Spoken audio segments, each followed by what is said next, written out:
itselläkin, mutta sehän käy demota, kun näin itse. Saisin, joo, mutta sitten taas niinku... No joo. Täytyy ottaa toi. Se on totta. Se voi toisaalta, se olisi hauska nähdä niin kuin itsekin, että mikä on seuraava slaidi. Se on hyvä puoli siinä on.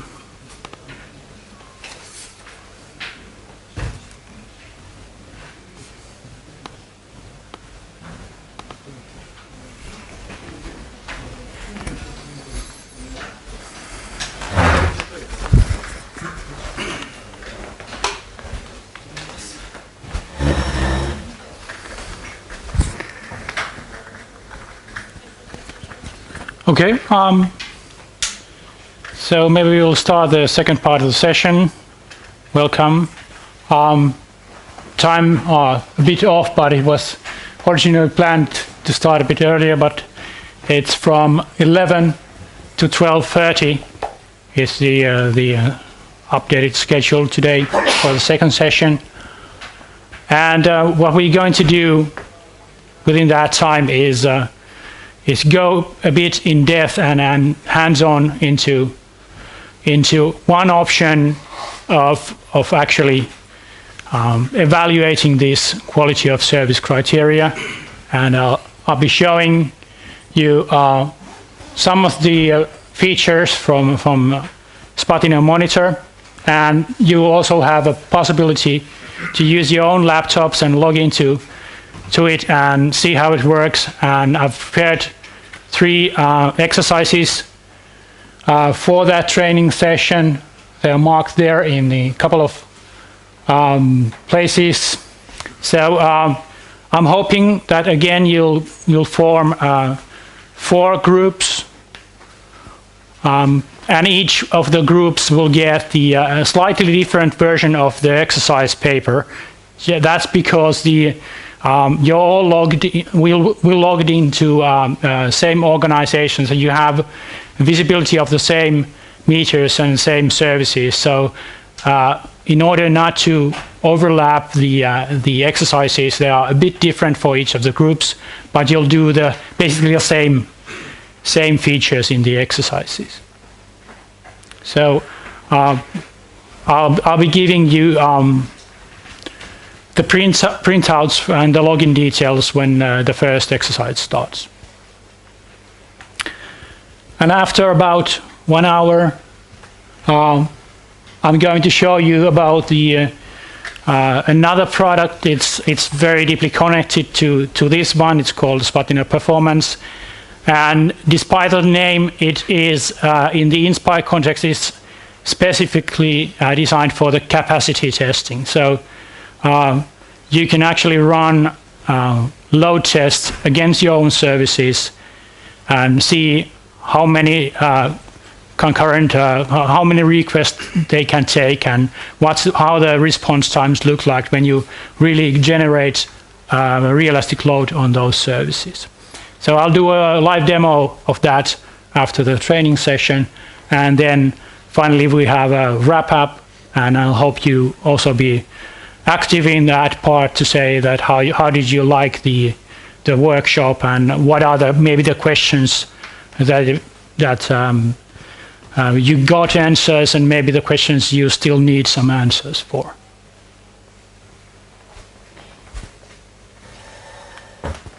So let's see the Spatial Monitor product and start the hands-on training. First thing is that you can find and follow new services. Obviously, that's one starting point in here. We made it quite easy to actually find new web services, because we actively try to find all the publicly available web services, web map services, web feature services, and web map tiling services around the world. So it would be easier for you as the data users and data providers to get information about their reliability and availability statistics. So we are not waiting for you to become customers. but we are trying to do kind of evaluate that already for those services that we know exist, but we only do very lightweight requests to see that if the services are up or down. And that helps you also to actually add your own services there, because it's likely that we already know your services if they've been up there or they have been registered in Spy Catalog service or such service. So what I'm going to show you here is adding one new service. You can search these services in our main website, and for each of the over 21,000 services, we have a page similar to this that's generated based on the capabilities document. So you have the basic information about abstract of the service, available layers or feature types, and also the metadata that's within the capabilities document in HTML form. So it's very easy it's much easier to read these than the XML files for most of people.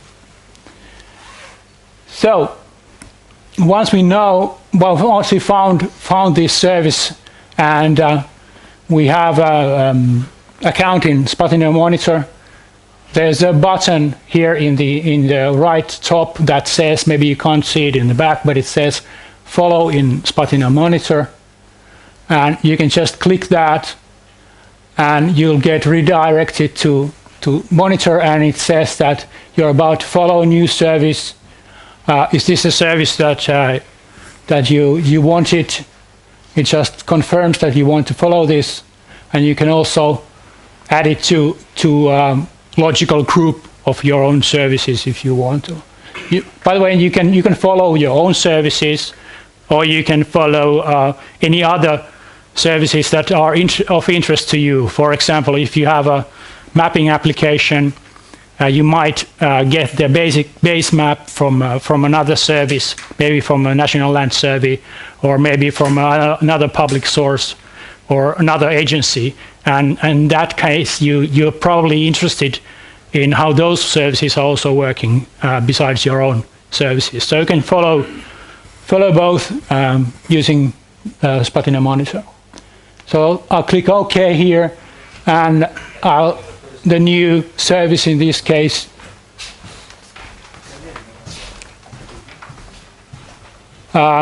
becomes available, and I can immediately see the response time, because we were already monitoring that. So we already knew that how this particular service has been working in the past. So we get some kind of information immediately. You don't have to wait for it to start the monitoring.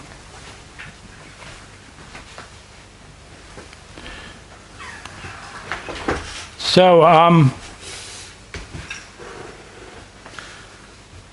after that, after you got this new service, if it's your own service, you probably want to configure how the monitoring is actually done. So we automatically create 1 meter. We just select the first layer that we can that has a proper definition of the map projections and so on, and we start monitoring that if we don't know anything else. But when you register your own service, you can claim it, and after that you can change the monitoring parameters. So you can change the layer that we use for monitoring. You can change the map projection, image size, and so on. Because in most cases, only some of the layers are kind of better representative of the whole service than others. So you have the option to select the layer to monitor which you feel is better reflects the whole service performance. And you can also have more than one test per service, so you can select one layer or many layers or whatever you want. For each of those meters, we generate one test request per 5 minutes. So if you have thousands of layers and you want to monitor all, then obviously you get a more load just for this monitoring for your services.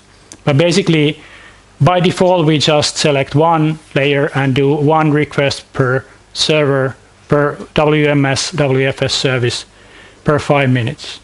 So with doing that, we cover the Inspire requirement of having at least 10 requests per hour.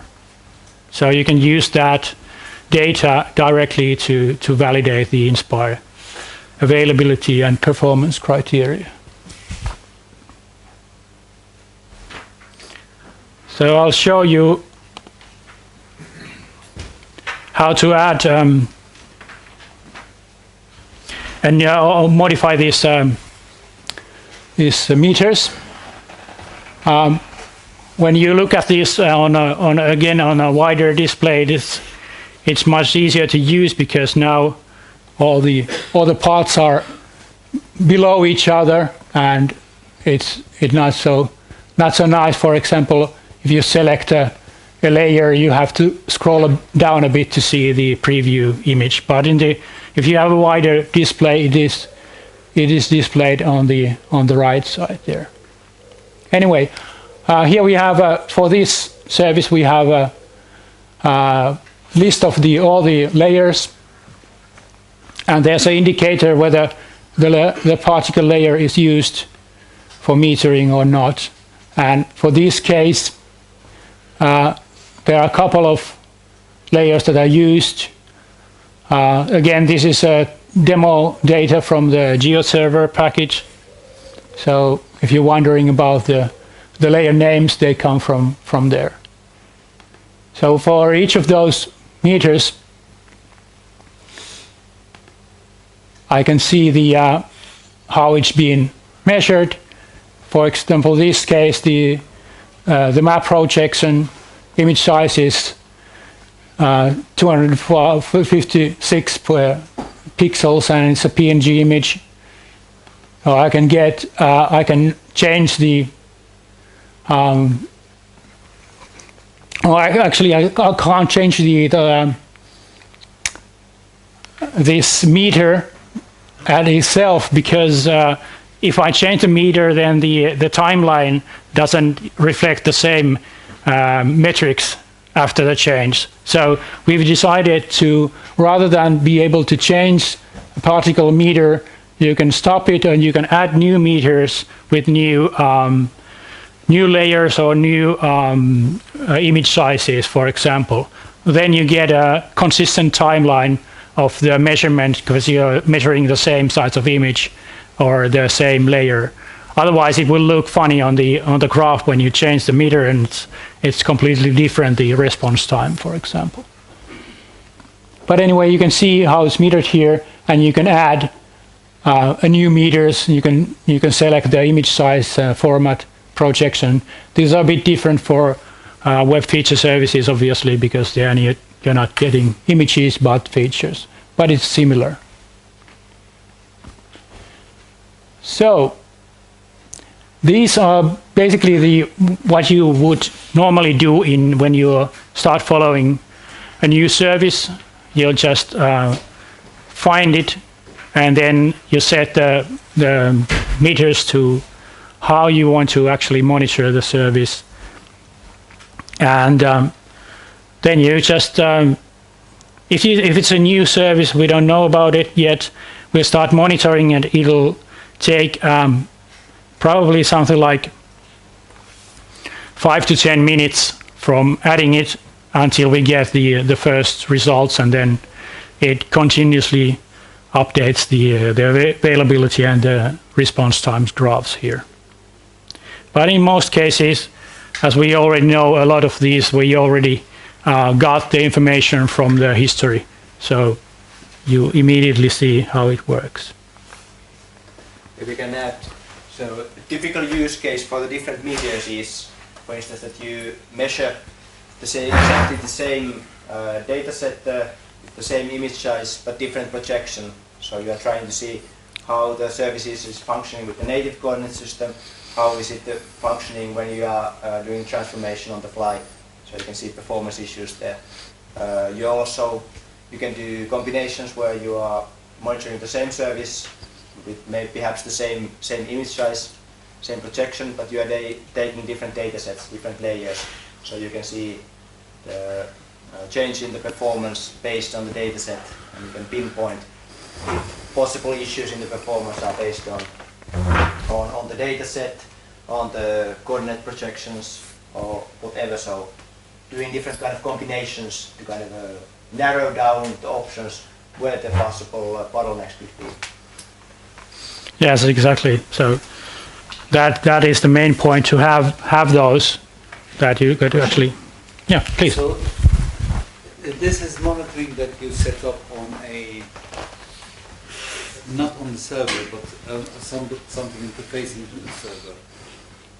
So can you automate that it becomes like on basically continuously pinging it and monitoring it over the time, or do you have some internal management that you could put on the server itself to monitor its behavior? Which is the case? We do a monitoring from internet only. So the service needs to be available to the internet, and we do it from a cloud service. Which is basically a cloud service. Yes. Ah, that's interesting. Okay. Yes, we'll go to that maybe later, but we don't. So we are using the one of the possible options within the technical guidelines, that we are monitoring, kind of using the network, calculating the network delay within those measurements. So but the advantage we have with this approach is that it's simulating what the users are seeing. Mm-hmm. The disadvantage is, of course, that since it's not sitting on the server, we can't go that deep on the hardware or the memory usage or whatever. Yeah.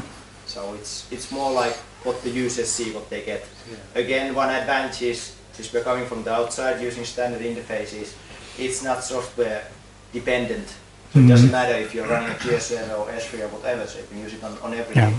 Whereas server plugin would always have to be used for or made for that particular software. Yeah, yeah, and it's always, as also already mentioned in the previous session, it's always a different thing. You should be able to monitor in different parts of the architecture. But what we are doing is the public, the internet side, and it's very important for most of the data providers also have a kind of internal view whether the services are working internally, and you get a lot more information about that, less like database connections or memory usage and so on. But as we're using only the standard interfaces for the monitoring, we don't get that information here. But can you simulate, this is the difficult bit, people with slow connections? Because probably if you're putting it on a fast server, you're going to have very quick, on a cloud, you're going to have high bandwidth. Yeah. Maybe some of the users are actually sitting in a place, dial-up, not dial-up, but basically DSL, which is up and down all the time. Yeah, that's a good question. Currently, we don't limit the bandwidth in any way, so we try to get it as fast as possible. But I could imagine that maybe from some testing scenarios, might want to simulate the slow users also. So you'd have a kind of, so you would know how your service reacts when you have a lot of slow users who takes a lot of time to complete the request. But currently we don't have that, but it's a very good idea to have that. Is basically varying the window size, and basically that gives you an idea how quickly how big the response is. Yeah, you can simulate that by having a meter with smaller and larger images, and then you can compare the response times. Okay, I think it's a good time to go to the first. It's like a pretty small exercise here, but a first exercise for you can hands-on on the monitor. So I'm asking you to form 4 groups again. So because we have 4 printouts, so and for each of the 4, so approximately 6 in one group. For each group, take at least one laptop, because you need to select who's the operator. First 2 rows, row 3 and 4 together, 5 and 6, and then it's probably easier that the operator is in the first row here. So there's a.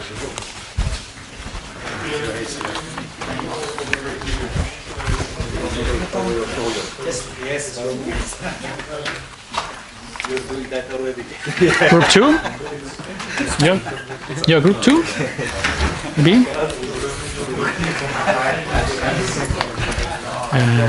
Group 3. It's probably easier if the one with the laptop is in the lower part, yes.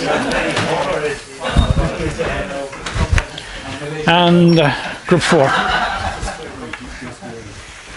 So you might want to get in closer, yeah.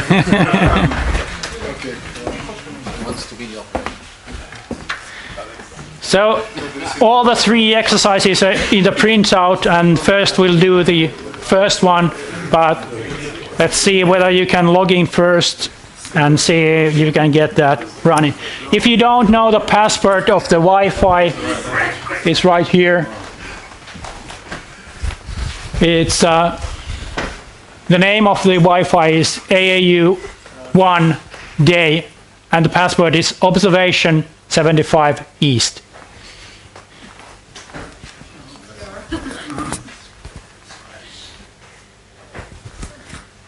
We are here if you have any questions. Yes, please do ask.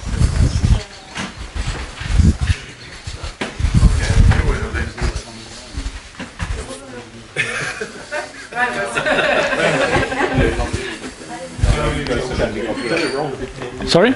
Is there something? Yeah, no. Oh, yeah. So adding monitoring and stuff.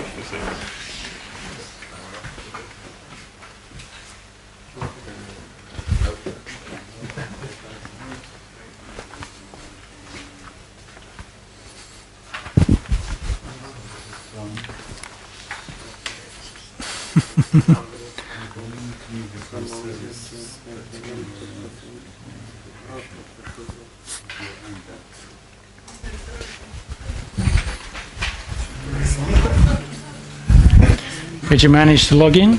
Yeah, we're in. Okay, good. Everybody seems to be logged in. Yeah, very good. You can select the service. Your services are in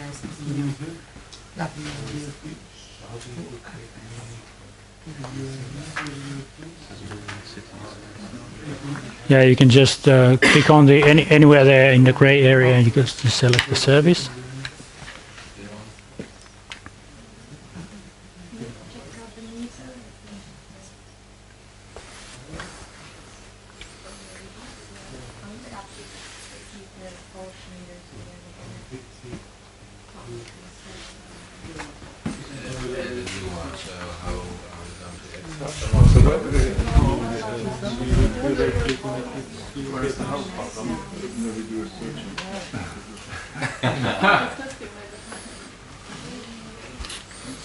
How do we add a new mark? That's the first question. Yeah. First action. We found the service. You found the service, then you. Green button on This one is the service? Yeah, that's the service. Yeah. Okay. So right clicking can Yeah.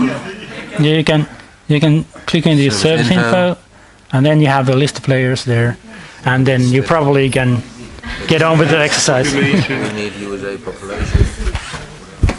It's on the second page of the program. Yeah, sure. How do you create, what does it say basically, create a new meter? Yes. So you have to go to the surface info first, All right. as I said. Then where you have the list of the layers, and below there you have you can select a layer for Which is basically the it's just up Up there. You can just which one for which layer you, Manhattan, points of interest. Okay, and then below that you can use a preview and then you can add it. thank you. Because I went to read this. Yeah, sure. Yeah. It's also a good test for us.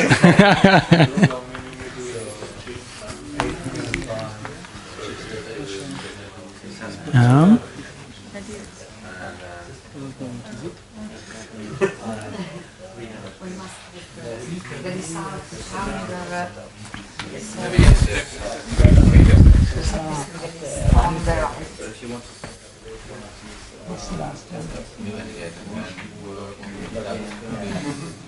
It doesn't show it because it just started the monitoring. It'll take about 5 to 10 minutes to show the first data point. But you managed to do it. Very good. Yeah.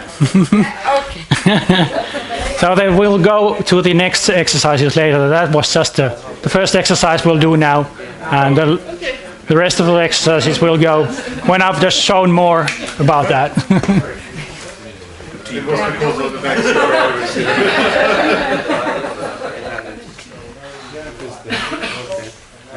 It's working. So you don't have to wait 10 minutes. Yeah, I'll just have to believe that it actually does. Yeah. But later in the exercise, you can see that it actually does the data. Yeah. I was just thinking maybe you need some spinning wheel or. Yeah, but it's a long time to wait for. Yeah. For the exercise 2, you're gonna explain something more. Yeah. Just do the exercise 1 now, and we'll go to the 2 or 3 later. No. That's no problem. You can do what but it's easier when I show you it first. Yeah. Yeah. If we turn the light on, we can see a bit better. Okay, I'll try that. Yeah. So you're ready with the first one? Are you also ready with the first one? Yes. Ready with the first one?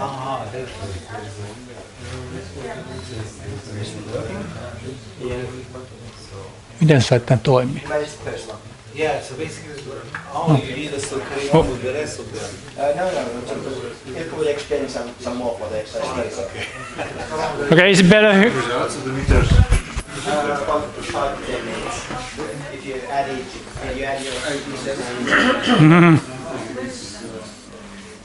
So, is everybody finished with the first exercise? I can show you the quickly here. So, if you got stuck at some point, so it's done. Okay, so obviously the challenging part in this exercise was to find where you can actually manage these layers. So you need to first select one of the services, and then it was in the service info tab where you have the list of the layers and markers of the layers that are currently monitored. And from there you can add a new layer by first selecting it, and then below here clicking add new meter. So depending on whether your exercise was on web map service or web feature service, this dialog is a bit different, but the idea is the same for both.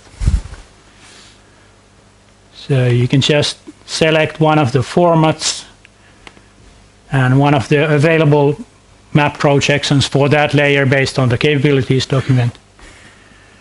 And then you just activate it, and after doing this, it says that the new meter has been activated, and from there you get the first results within 5 or 10 minutes, depending on the schedule of the monitoring cycle. So this was the first exercise. How did you like it? Was it easy enough? Difficult enough? Question. Yeah, sure. You said it takes between 5 to 10 minutes. Yeah. What is the reason for this lag in getting responses? Is there something in the, or is it related to the Inspire specifications? Or? No, it's just how we do the monitoring is that we do one request per 5 minutes only. So we don't overload the services, and depending on the cycle of those services, it might take from 5 to 10 minutes to have the first data point. But we don't, we try to do that as soon as possible, but on average it takes that. But can you adjust this time? How many tests per? No, not for the performance and availability monitoring. We do that for all the services. So it's a 5-minute delay or the interval. And if you do the capacity testing, then you can obviously say that you want to scale it very fast. But then a button trigger a test now would be very handy to trigger that manually as you are looking at the. Well, if you Sure. want to test now, result now, because your service is not responding, for example. Yeah. And that's Sure. actually possible. You can repeat one of the earlier requests, and you can see right now what's happening. So.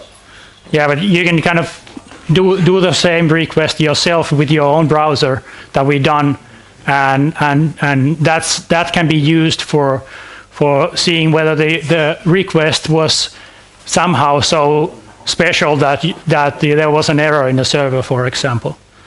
So maybe the bounding box was too big. Yeah, I can show it. Request now. If just can fit it in the screen. It's a bit of a challenge, but it's here. It's called show details. When one of the requests that we made in the past, you can repeat exactly the same request by clicking here. So now the browser actually does the same request that was used for the monitoring. So now you can see you can't see the original result what we got here, but you can repeat the same request again to see whether it was somehow special. So in order to generate an error, for example, in the server side. How can the service kept monitored? Is all the parameterization or the parameters are saved and then the test is repeated in schedule? It's the meter controls the basic parameters except the bounding box. So for each of those requests, for the layer, image size, image format, and map projections stay the same, and the bounding box is varying. It's varying for each request. So that's how You're doing it until you stop it. Yeah. Yes, but then you stop and then the service is not monitored anymore? If you stop the monitoring, then it won't be monitored. Yeah. Yes. But can it repeat it automatically, then the monitoring?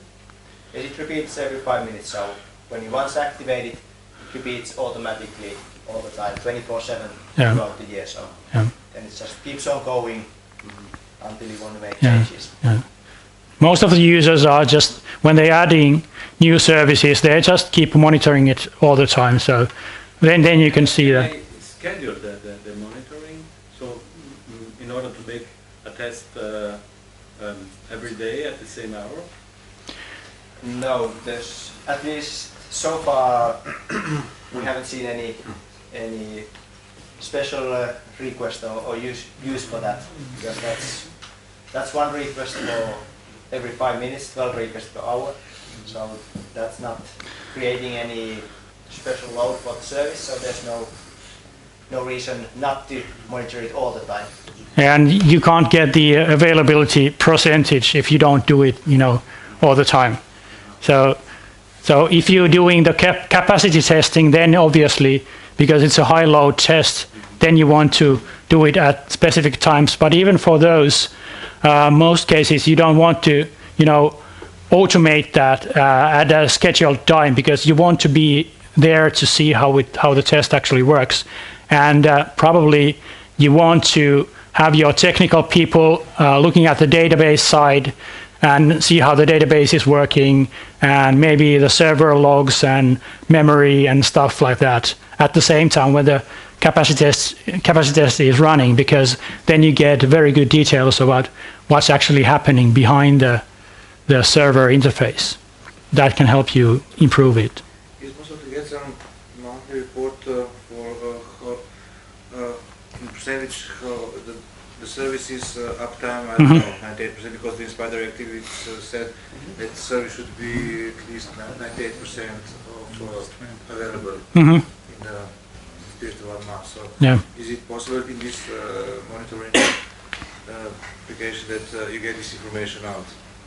Yes, we have monitoring reports that I'll go into later, and you have exercise considering that also. So you can get monthly, weekly, or yearly reports, either in graphical format or spreadsheet format. It would be also useful to publish that the user can see also how available is this service. Yeah. Actually, if you go to the directory,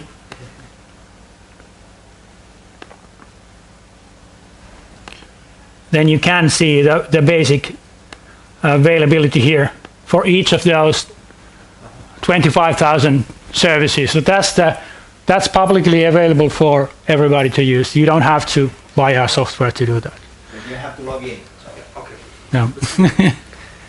There's information because we had the directive which says it should be at least 98%, but it sounds like very high uptime, but you calculate in the hours, it's yeah.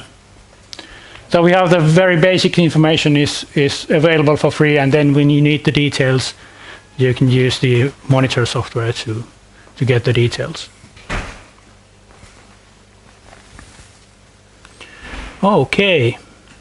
If there's no more questions about this, setting up the meters, or are there questions? Sure, please. How do you, like, I cannot see from creating the meter to seeing the meter results. So you go to the meters and alerts to be able to see it, or?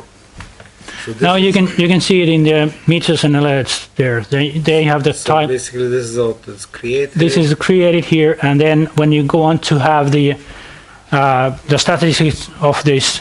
So which one is it? Which one did you create? It was Manhattan. So it's this. Sorry, this one. So it's not. I think it's probably not there yet. Yeah. So it'll take. It hasn't activated in yet, but it'll show there in the list, and it also shows here. So it shows showing here. Yeah, but it is this is a different meter. Yeah, but you can. Now you can see the You probably have. results are coming in, but not enough to go live. Yeah. Just 1 point. Yeah. Other questions? About the predefined breaks, how do you control, because there was also like Yeah, I'll go do that later too. announced Yeah, breaks. I'll show you in a couple of minutes. I have a quick question. Yeah. Are you going to explain at some stage what is the difference, what is publicly available, so it's for free, and what is kind of the pricing schema that you have for Spatineo? Because I coordinate a project which is somewhat similar to Inspire in Latin America, and we have a fair amount of WMS services. Yeah. We're checking them with a free tool from the Federal Geographic Data Committee of the US, and I'd like to understand, what else will Spatineo offer, and if it would be worthwhile for us as a development bank to actually test the service more in depth. Yeah. So that would be interesting. Sure. You know. Yeah, the short answer, the Spatial directory that we saw, the public indicators, that's all free of charge and public. So what we have seen so far is No, it's just the monitor, when you log in, that's commercial product and that's then on price. yeah. For the next 3 days, we'll have a stand at the exhibition, so then we'll put on our commercial hat and we'll be happy to talk about pricing. Yeah, sure. Spatial performance application Mhm. involved in this, not today, some demo or? Yeah, there'll be a demo. Yeah, it's coming later. Yeah. Okay. Other questions? Maybe we'll have to go on to the next topic, which is, I think it's partly already covered here, but I'll just show you about the getting the performance and availability criteria. Thank you. So basically, I think most of these I already showed at the demo, but I'll just go briefly again because some people might not have been here for the demo. Sorry, I have to adjust this again to get full page. So, as already mentioned, the now we can see here also the meters that you've added in the first exercise, like this one, and we can zoom to the last day, and there are not very many requests yet here because it's just been, there's just 2 requests here for this meter. One is at 11:35 and one is 11:40, so it's 5 minutes period. And for these, you can see that the response time is pretty good. It's even only 22 milliseconds for the second one, which is very fast. And that's of course because this demo server doesn't have any real load right now, so it's basically we are just the only users in the demo server, and it's also quite close to the measuring infrastructure in our cloud service. So that's why it's even so fast here. But if you look at the meters that have been measured longer, you can see that the you can select the whether you want to have an average of the response time, or maybe the minimum or maximum response time.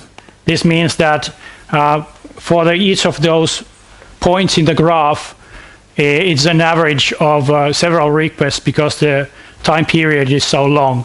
So whether you want to have an average value drawn there for all those requests, or minimum or maximum for that kind of aggregated time period where what you see on the graph, you can select here. It could be very useful for example, if you want to really see that what are the slowest response that the users get, you can select the maximum here, which is usually a lot higher, of course, than the average, like in this case. And also for the fastest request, you get a very fast response time. But the average is the default one, so that's usually gets you the best information. And you can also select the specific time if you want to have, say, 1 whole month of data, then you can select that. In this case, we don't have the whole month, of course, but then you have for example, the availability of the whole month as a percentage here, and all the slowest responses during the whole month, you can see them here. And as also already mentioned, what can be a very useful tool to pinpoint the difficult times by just selecting a part of the requests, say ones that are been over 4,000 milliseconds or something like that, and you see that in this case, obviously they were all in this measured period, but if we zoom in, then we see that sometimes there was no such slow requests, and sometimes there were a lot of those slow requests. And also, if there are some errors in the monitoring, then you can also show the times when the errors were occurring and when they were not occurring by selecting this error bar here. In this case, there has been no errors in this monitoring, so nothing is shown here. Also, the response time list updates according to the selections here. So if you want to see only the fast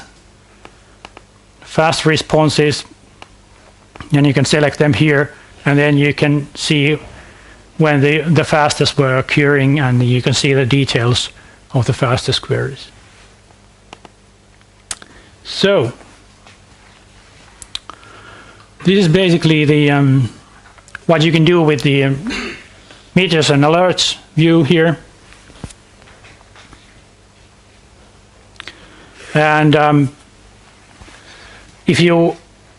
in most cases, you want to have some kind of alerts if your thresholds are exceeded. That again, what the thresholds are depends obviously from the layer. If you know that certain layer is very slow, then you want to adjust the thresholds for triggering warnings and errors to a different numbers. So in this case, I know that these are pretty fast, so even if it takes more than 1 second to respond, then I'll get an alert from this particular service. And for the errors, if there are some errors, if the service doesn't respond with an image, or there's some other error, then we calculate those, and if we get more than, say, 10% or 20%, you can get an alert that this service is not functioning as it should be. And you can add your phone number to get an SMS alert from here, or email address. And you can, if you want, you can send them to several email addresses also. So if you want, depending on your process, how you handle these alerts. So I suppose that's the. That's the exercise 2. Yeah, that's the exercise 2. What you mentioned is alert are also code indicators. I guess that's there in the exercise. Yes, it's a bit difficult wording, but what we say is, I also already mentioned that we called meter is the way that we measure a particular service. So it has one fixed layer, map projection, image size, and so on, and then we kind of have an indicator that shows some value, how the response time is doing, how the errors, how many errors there are. So the indicator gives some values for the quality of service for that meter, and then we got alerts when those indicators cross certain boundaries and thresholds. So then we have the 3 words like meters, indicators, and alerts, and those are used in the exercise 2. So please, you can go to the same routes as before and do the exercise 2.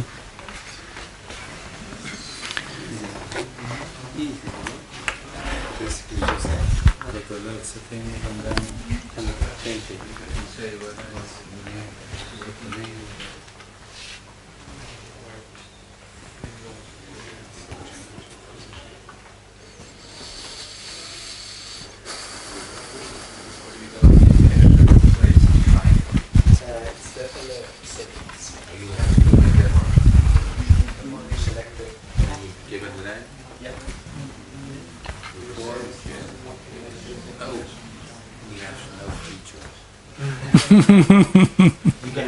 can be also creative. Do I need to have the codes beyond? No, it's just you can write whatever it says. It's just that you can recognize your own meter from there later, so that's. You can also declare. Sure. Do you have any possibility to set up something like tests to check more or less the performance of the service from different regions in the world? Which would say from US, South Africa, Australia, or here?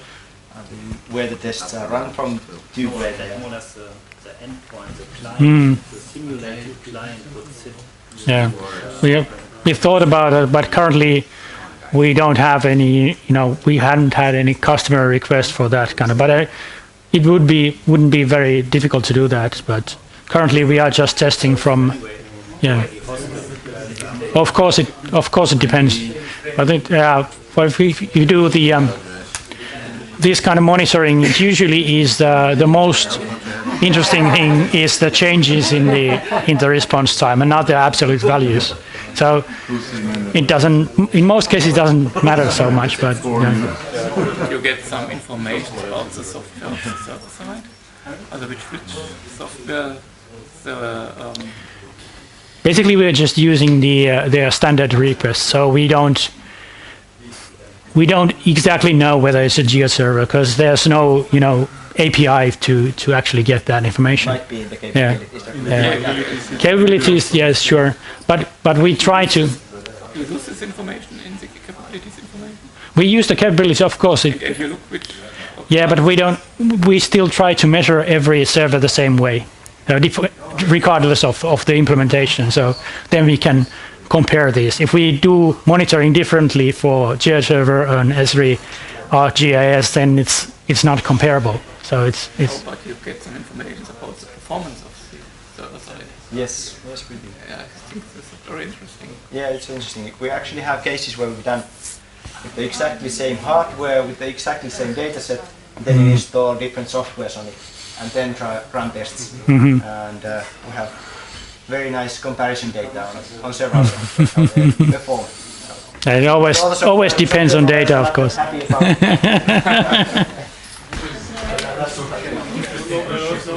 Services have some leaks, for instance, if they allow their own features which might go without service. Because it's interesting if the service just allows some really requests that would return enormous amounts of response, then it's interesting to see the stability of the whole. Of course. We don't do that kind of data security or that kind of test yet, at least yet, but sure. For providers to just know whether there's something they can expose really. True, it's true, yes. That would lead to the service not being able to. Of course. Or to get some information to the configuration. We have some other configuration.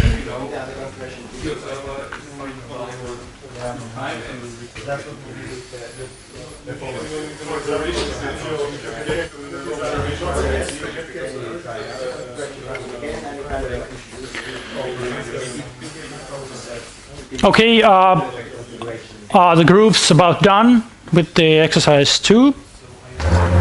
It was maybe a bit faster to do this one than the previous one. Did you have any difficulties in that? No? Good. So maybe it was so obvious for everybody that I don't need to run it again, right? I just show it. Okay, I'll go to the usage analytics, which is a very interesting part of this features. So that's kind of the other side of the coin when we do the monitoring, but we also provide an add-on for the usage analytics of those services. So in that case, we require a customer to upload their access logs for the services, and we analyze them and we show them in a similar way as a timeline. So you can actually see how many users you have for a server, how they're actually using, what layers are they requesting from the service. from which countries the users come from, and where they kind of focus, what regions are they requesting from a service. So one of the land survey organizations said that they are extremely interested in what areas of the data is used, because they have an update process. They are using LiDAR to update the data, and it's an extreme cost saving if they don't have to fly the whole country. Instead, they can just fly the most interesting areas once a month, and then the whole country once a year, or something like that. So that's a big question as well. So the analysis is made by different regions? On the areas, so on the requests, so what the users are actually requesting from them. yeah, I'll just show you that in a moment. So for these demo services, this is not exactly the authentic usage data, but we've loaded some demonstration data here that is actually it's realistic, but it's created from some other user for other services, but it's just a demonstration data. So you can access the usage analytics by selecting the usage analytics tab once you select the service, and then you get a bit different timeline there. You get these green bars that reflect the number of the requests for the selected time period. So you can see whether this is pretty typical that it weekly it changes, and in weekends it's the usage is lower, and also at night times. This is pretty typical for any web service. So you get the timeline. You can zoom in and zoom out like the previous, select certain specific dates also, and below or at the right part, depending on the width of the screen, you see this selected data is split by segments. For example, you can see by the country that the user IP address is located in, how many addresses, different addresses, how many requests. Like in this case, you have 2.7 million requests in this time from Finland only, and then you get the second place is the Sweden, Lithuania. This is because the test data is actually located in it's a Finnish data set, so naturally the Finns are using it mostly. And you can see also the average request time. This is by the log file. So this is actually the measured request time on the server side. So this you can see the both. If you can see the actual server side response time by the log files, and you can see for the same service you can see the measured response time by our measuring system. So you can compare, even compare them. The comes in to do the tests. It's very very tricky. You do all the hardest requests. Yeah, but you can select otherwise. You can see the, if you want to see by ISP or something like that. Sorry, this is a question. You can see the ISP. You can see device. These are pretty, something that you would expect from a website analytics, but in these cases for the services. So when we started building this, it was the idea that it would be very nice to have that kind of information about these services, because you can't use the typical website analytics tools because they're JavaScript based, and you need a browser to run that. And if you are just measuring a service, you don't have that kind of context to run analytics. You need to use the server-side information, which is the access log files. But we wanted to visualize that in the same way that you would expect from a modern website analytics tool. So, for example, you can see how many requests have been done for different map projections, for example, from this service. I must have missed this. So how do you do? Where do you get the logs here? It's typically set up so that we have a server and the client are collecting the logs and then they are uploading them automatically, like yeah, and then we analyze it and then we show it here. And what kind of servers do you like logs? Is it Apache or? We support the commonly used like Apache, IIS, also a couple of other formats, but it's in most cases it's quite trivial to configure that and add new formats. You have some special formats, but we already support most of the common formats. Servers also, like Tomcat, I think we support. There's another one which is JBoss. JBoss, I have to say I don't remember whether the JBoss log file is different than, but anyway, if you have that, it's quite easy for us to add a new log format. So we just need the information about the structure. So this is good as it is, but I think one of the most interesting things is that you can actually look at the data by time of the day. So in this case, this is pretty typical that at daytime there are a lot of requests, and nighttime barely, maybe just a little requests.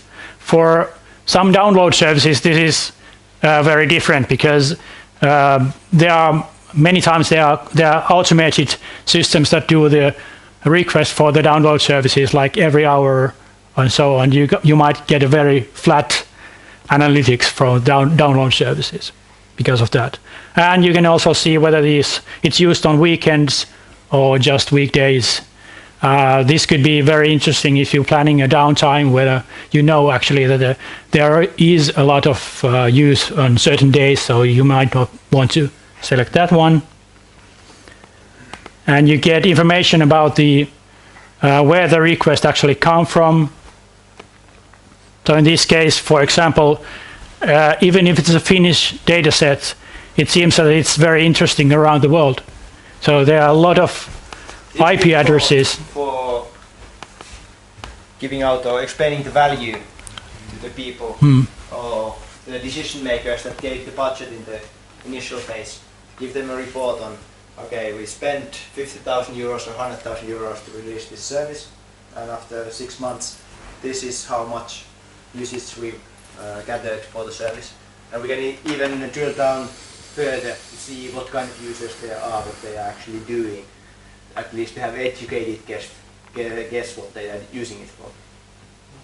Yeah, we can select just say users from a specific country and see,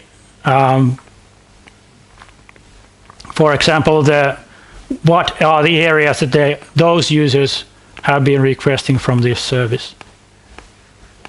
Can you do Saudi Arabia just for interest? I'm not sure if there are any requests. We can see. I think for this data set there are no requests from Saudi Arabia, unfortunately. There was some in Israel and something about, not these days, but earlier when you were looking. For example, this is a very interesting that it seems that a couple of Finnish cities have been a point of interest for the Lithuanian users for some reason for this data set. So you can even choose one organization, so if we take by organization, maybe show an example, that's also very interesting. Let's say there's a FCG, Finnish Consulting Group, and now we can make guesses what kind of projects they are planning in the future. Seems that Oulu region is very popular for them for some reason. Maybe they are planning something there.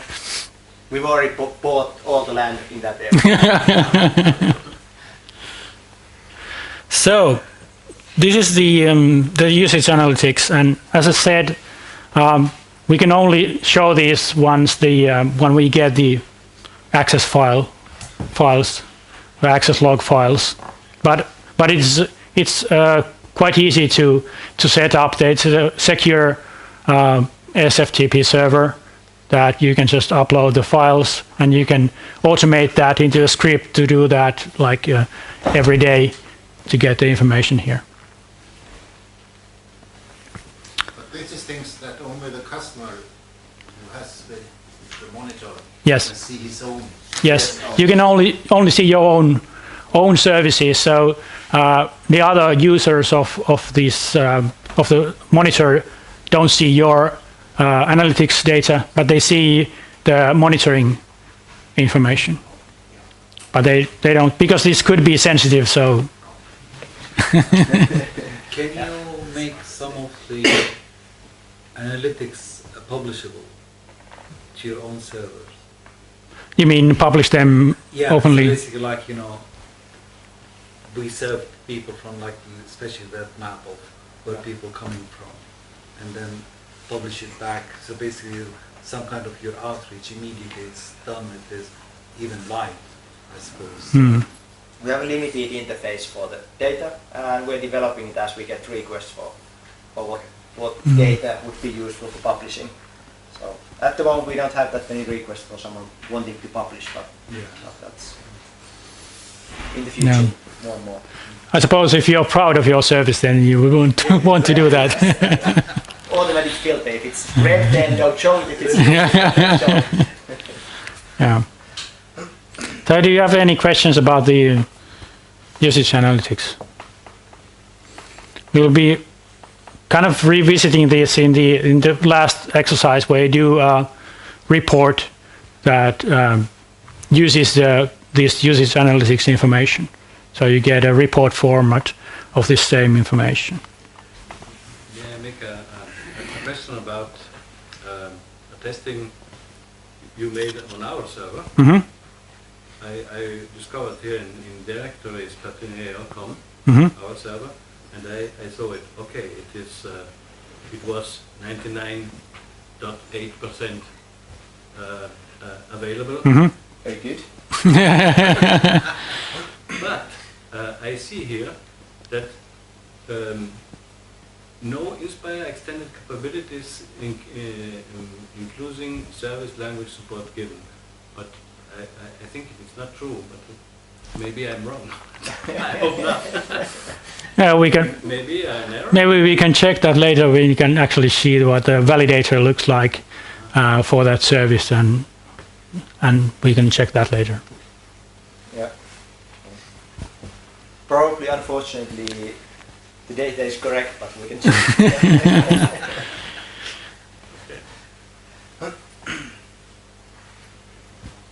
Okay. I think we still have time for do at least this schedule reporting, which has the last exercise. So as I already mentioned, you can use the reporting features also to create automatic weekly, monthly, or yearly reports, either in spreadsheet format where you get the actual numbers, or in a graphical PDF form which you can use for presentations and so on. And I'll just show you how to do that, and then you have the exercise to do your own report.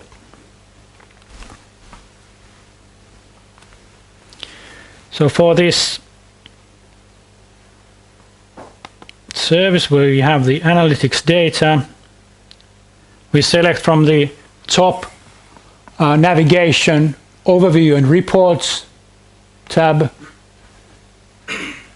and from there the reports.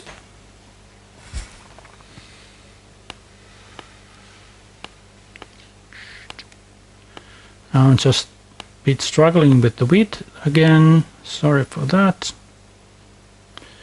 I suppose it doesn't matter.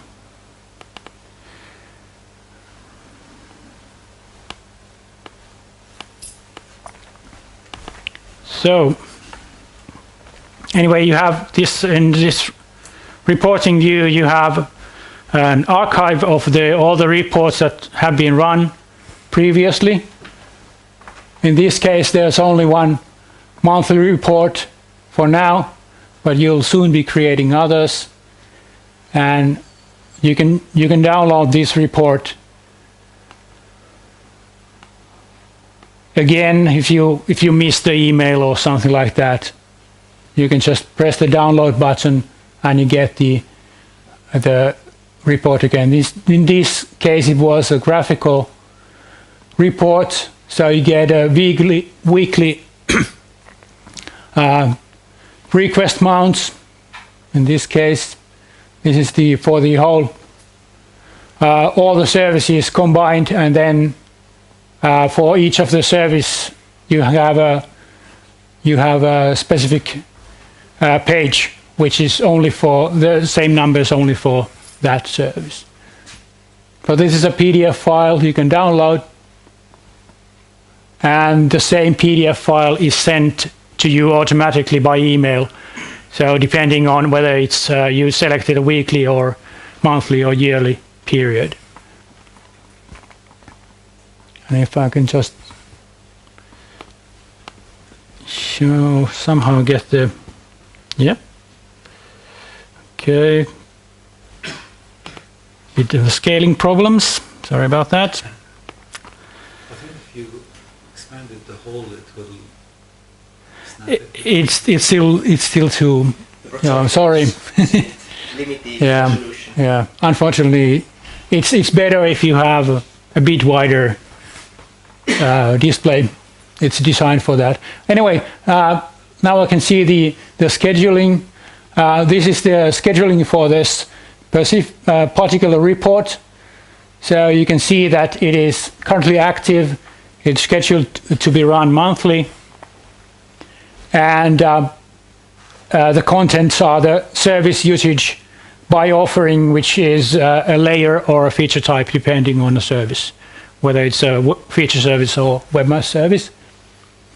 And then you have you can select for which services do you want to run this report. In this case, there's only one demo service that is used for this case, but you can add any of the services that you follow here for the report, and then you get pages for those services too. In this case, you can see it's a graphical report. You can get the same data also as a spreadsheet by selecting the different option from the contents menu here. So as you can see, we have special reports for this Inspire monitoring and reporting, for example, here already. So you can get numbers that you can directly use in the yearly monitoring report that you need to send to European Commission or your national contact point.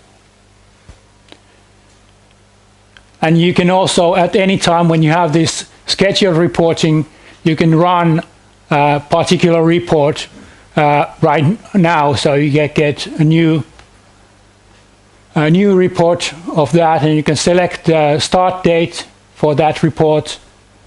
So if you want to rerun a report from a previous times, you can select that you want to report to start from 1st of May, for example. And then as I see you already doing that. That's very nice. Then you get the new report from the archive, and you can download that too. So it might take 5 to 10 seconds, maybe 20 seconds for the most demanding reports to generate, but that's it. And after that, you can download it, and you can select the scheduling. So now let's go for the last exercise. Get to give it a try. Yep.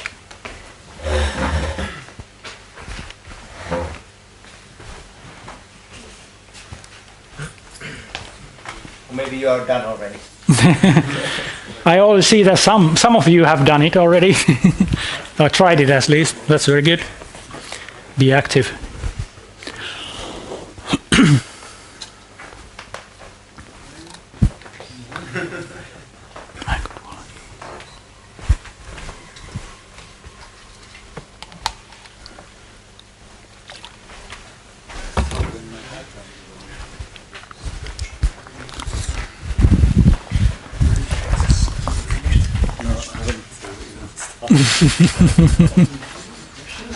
It's just like distracted by I got the service alert.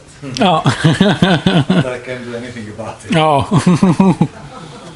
Too bad. So you can't access the service home.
Pois tehdä tietenkin.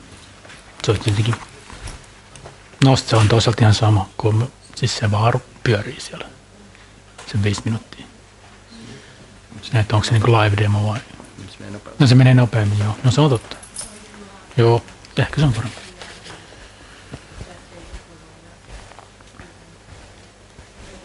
You get reports? Okay. Then ready to move on. Yeah. Last thing is about the capacity.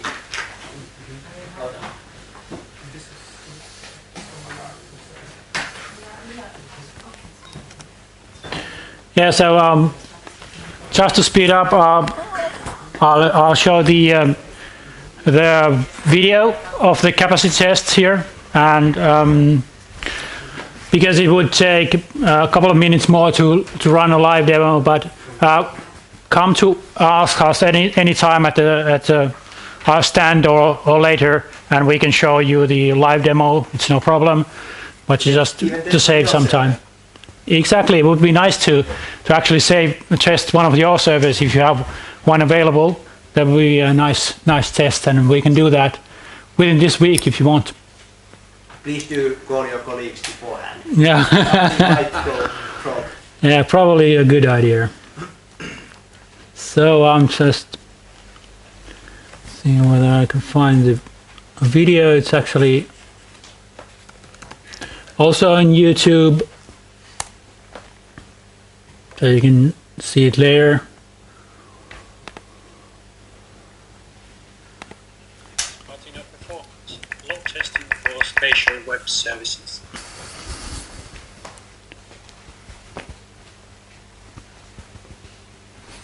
Start a new test by clicking New. Select the service type and the service to test.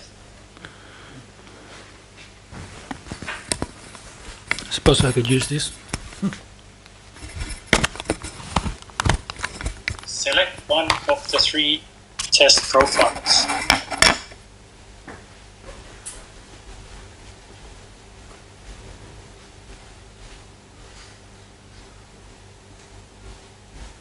Then select the layer to test and give the test a name.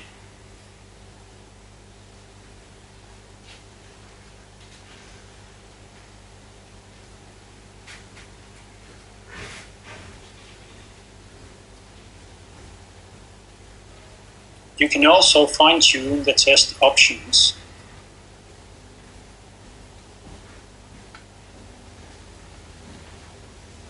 Might not see that now Yeah, we are configuring the ramp-up time and how many requests per second we are ramping it up to. Yeah. So in this case, we'll try to get 50 getMap requests. When you're happy with the test settings, click Prepare Test.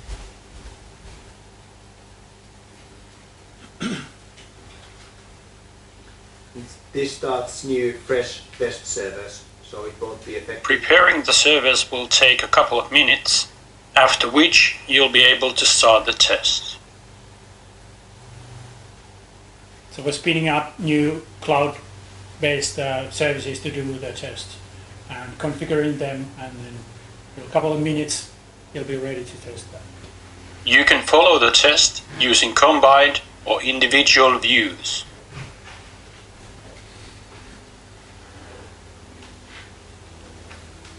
And chat window there is part of the test, so we can record all the discussion between the technical people and you, and maybe your IT provider can also participate in this. So you get a proper log of the test. And you can go to that later.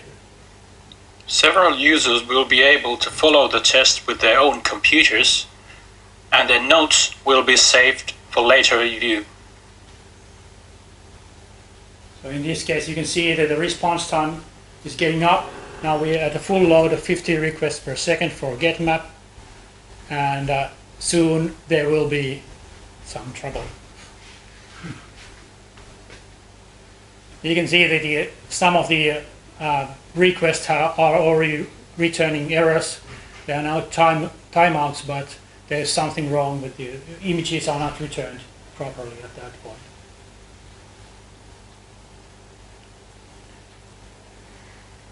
So this whole test was a 5-minute test with 2 minutes ramp up to the full load.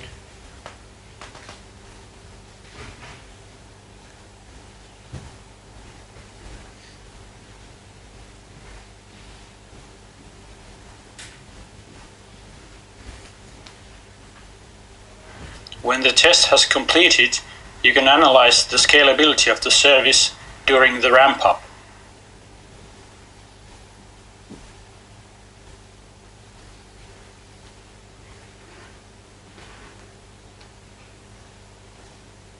So you can zoom in to get a better overview of the fast response times from 1 to 10 seconds, and also the whole from 1 to 60 seconds if you want. So you get information about the time of the ramp up. So how the services respond. You can also see if the services become degraded or unreliable after certain loads.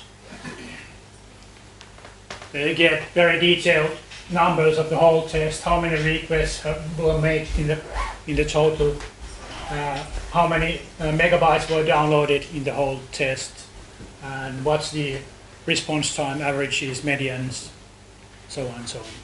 So you can, after doing this, you can rerun the test again with the different parameters to get... Spatial, supercharging your SDI with effortless cloud-based analytics.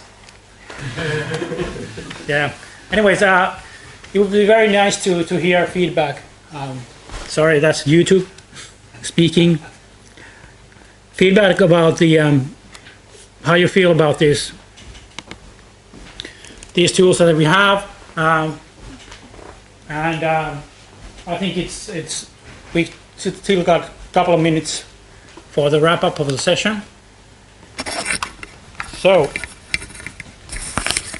whoop, I can plug myself in again. So, what were your thoughts about this? How do you deal with protected services? If they have this, if it's open to the internet that has password protection, we can add that credentials, or you can even add yourself the credentials for the service. If you've claimed it for yourself, then you can change that You can type in the password and so on. And we'll use that for testing the also for the performance and the monitoring. So it doesn't have to be, you know, open data, but it needs to be accessible from the internet.